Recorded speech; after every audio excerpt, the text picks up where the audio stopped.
Miscellaneous articles by Donald Norbie, which model? Mr. Donald L. Norbie of Greeley, Colorado, a frequent contributor to Focus, serves the Lord in assembly building and student work. Every man who begins a church has some model in mind. There is an ideal in his thinking that motivates him. Various denominations have different models. As Paul went into Corinth, he had a goal to build a temple for God. He too had a model, a plan, to follow. He later wrote, "According to the grace of God which is given unto me as a wise master builder, I have laid the foundation and another buildeth thereon. But let every man take heed how he buildeth thereon." 1 Corinthians 3 verse 10. In later years Paul was deeply concerned that there be no deviation from God's pattern, 1 Corinthians 14 verse 37. In the 1800s, as the assembly movement took root in Canada and the United States, those pioneering preachers too had a model. They felt very keenly that they must follow the simple plan of the early churches. What were some characteristics of the model they envisaged? The true gospel of grace must be preached. Baptism should follow a profession of faith. The local assembly should welcome all who love the Lord and are not morally disqualified. The assembly was viewed as a family united by spiritual ties rather than as an organization with a formal membership. The Lord's Supper and teaching were emphasized. A strong stress was placed upon worship. All men were encouraged to participate verbally in prayer and worship. All believers were viewed as priests. Gifts were encouraged. Young men were given opportunity to speak. If they showed gift for preaching or teaching, these were further encouraged. The preacher who started a work had a goal of turning it over to local elders. His aim was to see other works begin and weak assemblies strengthened. Some of his work was itinerant.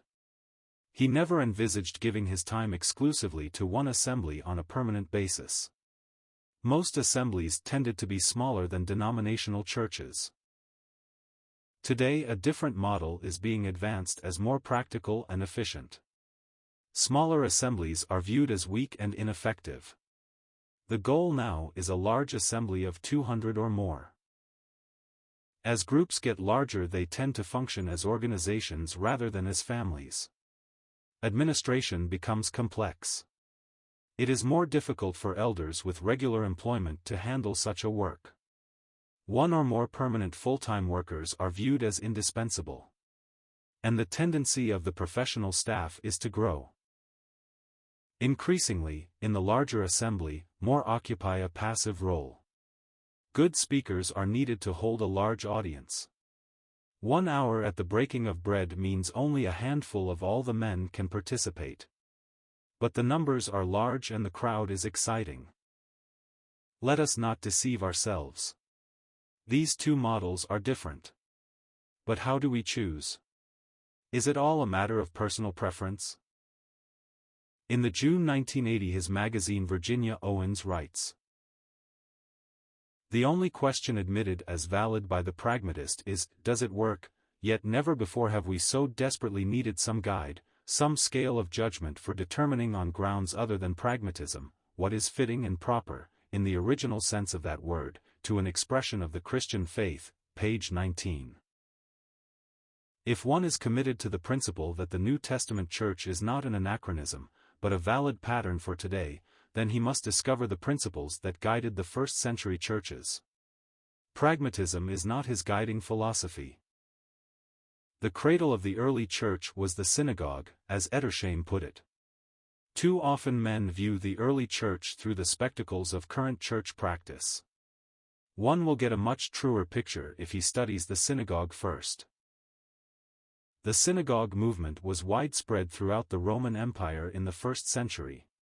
Wherever a Jewish settlement was found, there was a gathering for worship and instruction. The leadership was by elders. There was no clergy class, any man might speak if he had a message from God. This was where Jesus learned the word and sharpened his teaching gift, Luke 4 verse 16. He, a lowly carpenter, could address the congregation in Nazareth. All of these elders worked, all had employment. No elders were supported by the local congregation. This then was the practice of Jewish synagogues. The question is, did the early apostles establish a similar elderhood?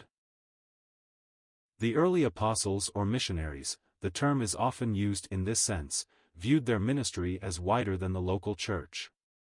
Paul spoke of anxiety for all the churches, 2 Corinthians 11 verse 28.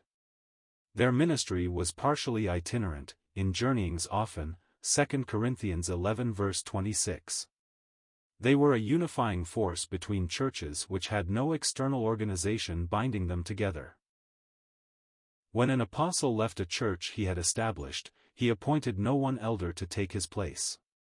No local elder was encouraged to quit work to serve the assembly. To the contrary, Paul worked at times to encourage elders to do the same. I have showed you all things, how that so laboring you ought to support the weak. Acts 20 verse 35.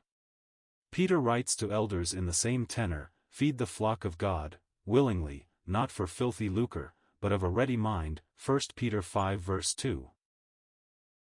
Some would try to find justification in 1 Timothy 5 verse 17 for the practice of giving a salary to a local elder. Let the elders that rule well be counted worthy of double honor.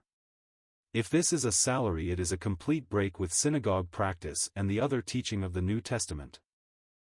Lenski writes, as for time, this word never means wages, pay, hire, which are misthos. Page 681. It is generally assumed that the elders were paid for their services in the apostolic churches. We are convinced that this assumption is not tenable.